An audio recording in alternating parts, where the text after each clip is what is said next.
Bonjour Banamboka Balandi, émission Nabiso ya autopsie. Na chaîne Nabiso ya New Libre Débat TV, to pesibino mbote bisika nyos tu bozali na mikili nyos tu ya poto ya Amerika,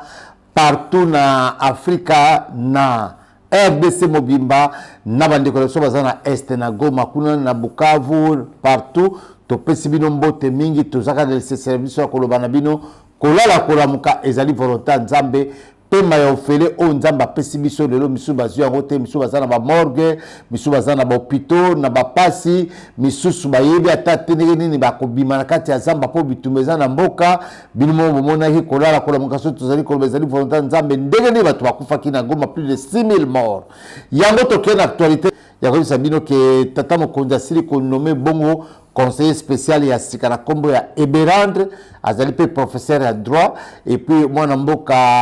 Esambo atikeli ebonga Esambo Jean-Louis azalaki conseiller spécial azali pe professeur à l'université azali constitutionnaliste et puis ko tia susu moko azali Eberandre azali juriste aussi ba uti ko tia comme conseiller spécial en matière de sécurité ya chef de l'État. Toké pour la kobele la bino comme ça bino ke mokili et comme ko beba na ba réseaux sociaux bitumba o ezongi guerre médiatique bitumba o ezongi guerre ya ko imposer bato bomoni bino moko soni basili ko yoka lelo na mitingi ya Goma mitingi de kina Goma to la sabilo bilili ya moto moko afola ke boutique po ateka ba beti sérieusement dictature ezali kuna ba koti na quartier nyo surtout na mandoko sa population o ya ko bima ke mitingi te azali bongo mokufi azali bongo mobetami bokomona na bilinde ba beti misusu ma mitingi komaki kuna e baluki na kombo ya mwana mboka tata mokonzi bakomi ko réclamer na population ya Goma Félix Ndé mokonzi Félix Ndé chef Félix Ndé donc ba boyi likambo ya rébellion o bazali ko imposer batu na mwana mboka nanga na ba complice ne ba criminel ya M23 bazali ko uta na Rwanda kuna yango bota na bilili makamiso zali koleka tozali ko bela na population ya Bukavu comment bozolinga bokima misuba ke ba pazo ba passeport ke nzela ba Tanzanie bazo ba passeport ke nzela ba Burundi batika population ya banda covid ko banga pona okotsa munguna eloko ni ezali ko créer bino psychose ya ndenge wana ya ko banga ka aussi longtemps que bazami bali lokola bino bokobundana ba ondeli ba wazalendo babundi na bango na area na 1997 bakotaka facilement même balo bakutana na résistance ezaki makasi yango za koyoka M23 na FC ya mwana mboka colonel nanga babomi plus de 6000 morts na Goma ezali bilanga na pesite ezali bilanga to pesa ya Croix Rouge ndenge bazali ko lokota bibembe bokota na bililo to kochela ndenge bazali ko lokota bibembe bokota na bililo de kochela ndenge bazali ko réclamer mwana boka Félix Tshisekedi bokota na bililo pe conseiller en matière de sécurité à Sika o batie conseil spécialement na mboka Beran bokota na photo na ye bokota la pena CV ne bokoyeba ye to kemba ko ko sabino ke lelo ezalaki mitingi makasi me mitingi ya fiasco kuna mitingi ya tina mokote population comprendre que bato wana bazali na makasi te bazali nde ya bitumba ya koyiba minéré bino moko boyebi plus de 18 ans ezalaki ya brassage salamaki brassage on ezalaki bongo brassage ezalaki bongo eloko ya koluka moyeni ni ya ko infiltrer bato ya ko kotisa bato bomoni batoni na meeting wana 80% ezali bato yo bazalaki na volonté ko kende kuna te misusu bato bazalaki bawe balataka bateni bazaba bino boyebi ke benani Kigali a immigré mboka na biso à tel point que Goma est comme presque à Bango. C'est normal, va se retrouver belé dans le stade, mais nous allons confondre. Nous allons réclamer Félix Tshisekedi pour Bamoni. Désolé, Baniga Bazali qu'on soit torture sérieusement.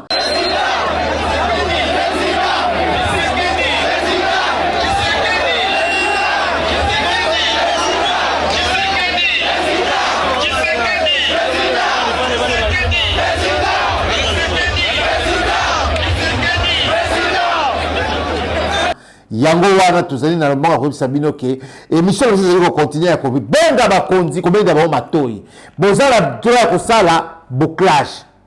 na ba commune lokola ya Lingwala na ba partement etondi batu na ba Gombe na commune ya Barumbu na commune ya Kinshasa na commune ya Gombe kaka na Jebe na Sosimat na Kitambo na Makampani na ba partement wana mingi ndesika bato ya mabe batondi bafandi. Vous devez faire des bouclages pour Rokuta Kuna na ba cité mususu na ba quartier mususu mando ke fani na bandako. Vous devez faire le bouclage pour sécuriser ville ya Kinshasa. Pour ville ya Kinshasa, ezali ville oyo et accepta kabuzo bate. Ezali ville oyo ko za teba no le monguna à côté tomber le kuta. Boni résistance na biso na 98 na bato na mayanchili ndeli tukangaka ba Rwanda na maboko. Ba mona ki mwana mboka foka Mike oyo azalaki député to il y a Sud Kivu, Pazaki ministre provincial et intérieur, azaki député national, azaki des élections, moi na mboka wana, abwaki makambo ya kazaka ya bozala civil, azogi na bitumba. Cela veut dire bozala ba assurance ya bato o bako bundela bino bitumba, pe ba o bako salisa bisoke mboka eke na maboko ya mongunda te, ezali plan déjà ya mwana mboka Kagame alingi annexé Sud Kivu na Nord Kivu pa na ye pour na koyiba minéré po ba yebisi minéré ezali kuna ebele bakolanda côté mususu te pe côté mususu ezali na tina moko te yango population congolaise tozobe na bino bo fongola miso na unité na mwana mboka na biso Félix Tshisekedi surtout za kofanda na ye mboka ekozonga et tumbaka kwa altelemelaki makamba constitution pour constitution ezali kopekisa kozwa eteni ya mabele ekende yango wana babumbisi ye bitumba babandi makambo wana sabotage esalami na mboka na biso ezali banguna armée na biso na période ya tata mokonzi Félix Tshisekedi ezali armée oyo ezwi misolo ebele ezwi bibundeli ebele oyo mwana mboka Joseph Kabila tele kosala te mwana mboka Mobutu tele kosala yango te mais tata mokonzi Félix Tshisekedi asali yango ba infiltré bazali tellement trop balingi mboka oyo ki na mboka banguna likolo ya lokoso ya mbongo bazali na besoin ya population te bazali na posa na bango population akufa population azala a genoux yango wana lelo toyiko bena bino matoi to sengi na bakonzi basala bouclage ministre intérieur mwana mboka Germain Chabani ozali ko consolateur ozali be kolala pongi lamuka basala ka musala ya police na bureau te basala ka musala police na investigation na kotambola il faut to yoka bien ozali batu bo anticiper événement keloko bozali koya bomilengele bo anticiper ke événement te na ba mikili mususu ministre de la défense ndaki ministre intérieur akendaki ndenge conseil spécial pe ba memiye ezalaka ndenge wana mais na tozali kotala largesse ya mokonzi ndenge azali kosala tokopesa bino mayema solekaki na Sénat na assemblée ba na session extraordinaire basalaki bokozwa extrait nango biso tokoloba te bokozwa extrait wana bakolobela bino qu'est-ce qu'ils ont fait eloko ni basalaki na makambo yuti koleka kuna po basengeli ko basengi na tamokonzi bako accompagner toutes les deux chambres à accompagner na makambo tali bitumba ya est pour na kimia ezonga na ndenge ya dialogue na ndenge ya diplomatie na makambo surtout bako salisa ye. Nous reprenons nos travaux relatifs à la conclusion du rapport mixte de nos commissions paritaires mises ensemble dans le but d'élaborer des recommandations telles que nous demandait par le président de la République sur la sortie de crise au plan diplomatique et politique. Ces commissions ont achevé leurs travaux et au niveau du Sénat, nous avons eu une séance à huis clos pour pouvoir adopter ces différentes recommandations. Je voudrais rappeler que le Sénat condamne avec la plus grande fermeté la barbarie perpétrée à l'est du pays par le Rwanda et ses supplétifs. Je voudrais rappeler la solidarité envers les populations de cette même partie du pays. Je voudrais également mentionner notre adhésion aux affirmations et aux condamnations, la passivité de la communauté internationale formulée par son Excellence, Monsieur le Président de la République et chef de l'État, Félix Antoine Tshisekedi Tshilombo. Mais aussi adhérer à cet appel à la cohésion nationale et à la mobilisation tout azimut derrière nos forces armées et nos vaillants Wazalendo qui continuent de se battre sur le terrain. Je vous remercie une fois de plus, honorable sénateur, pour votre disponibilité pour la patrie. Et je ne peux que vous demander de continuer à rester autant disponible chaque fois que cela vous sera demandé. Et la séance est suspendue. PAJ, socio-culturel, relations extérieures et ECOFIN s'est réuni le 4 et 5 février courant dans la salle des congrès du Palais du Peuple sous la supervision conjointe des rapporteurs des deux chambres, les honorables Jacques Njoli et Nefertiti Ngoudianza. La commission mixte Assemblée nationale-Sénat a recueilli les éclaircissements des membres du gouvernement suivants. Le VPM intérieur, de la sécurité, de la décentralisation et des affaires coutumières, le VPM de la défense nationale et anciens combattants, le ministre près du ministère des Affaires sociales en charge des personnes vivant avec handicap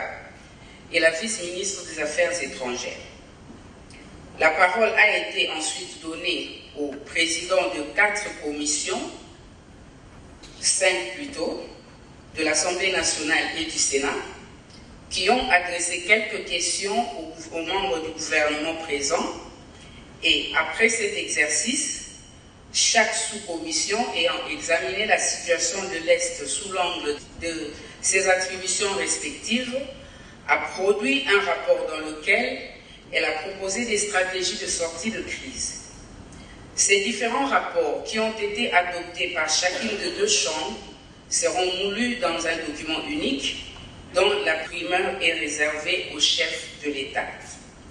Toutefois, nous aimerions porter à la connaissance de la nation congolaise que les sénateurs de la République, soucieux du bien-être de nos concitoyens, ont proposé au chef de l'État des stratégies portant globalement sur le renforcement de la sécurité de nos frontières et de la protection de notre territoire national,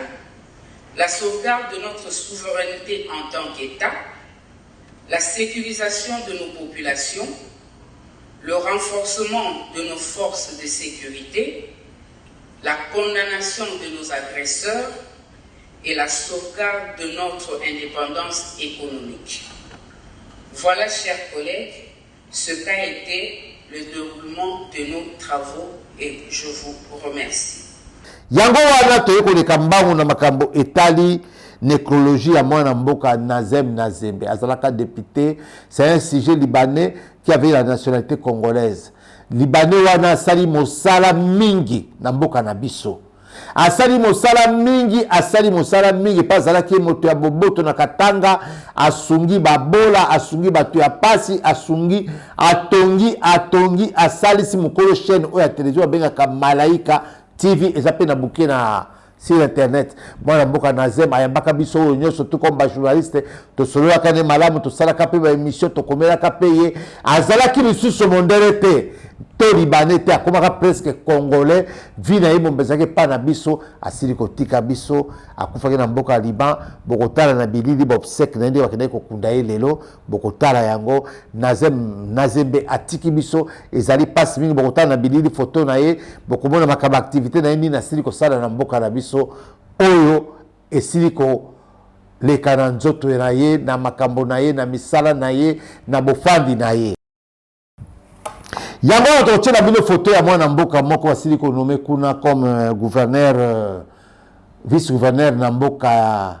Goma ba nomination moko oya tina te ba nomination bidon baza ko nommer rwandais gouverneur na mboka na biso azali réfugié congolais te mais réfugié rwandais na Canada leki ya Bosco Tangana nde batie vice gouverneur kuna na mosu azalaki député provincial ya Sud Kivu batie gouverneur kuna na bilili bokotala ba image na bango botala ndenge mboka ezali ko kena trahison yango tozali ko tuna ba congolais o barandaki bango bakende na sima na bango po basalisa bango balumeme bango te pona nini bakamati bato mosusu ya bikolo mosusu nde batie yango wana tokoyebisa ba congolais ba jeune kino ba patriote tomoni na chwapa bato basanrole po bakende bitumba tomoni na ba province nyonso to bato basanrole po bakende bitumba bo équiper bango la police na biso ndazali kofanda na population du matin au soir azali pe ko senga équipement na mwana boka tata mokonzi azali pe ko senga misolo azali pe ko senga moyen nini ya ko ya déplacement parce que la police d'affaires na population il vit avec la population en proximité bazali pembeni la police on fallait to équiper bango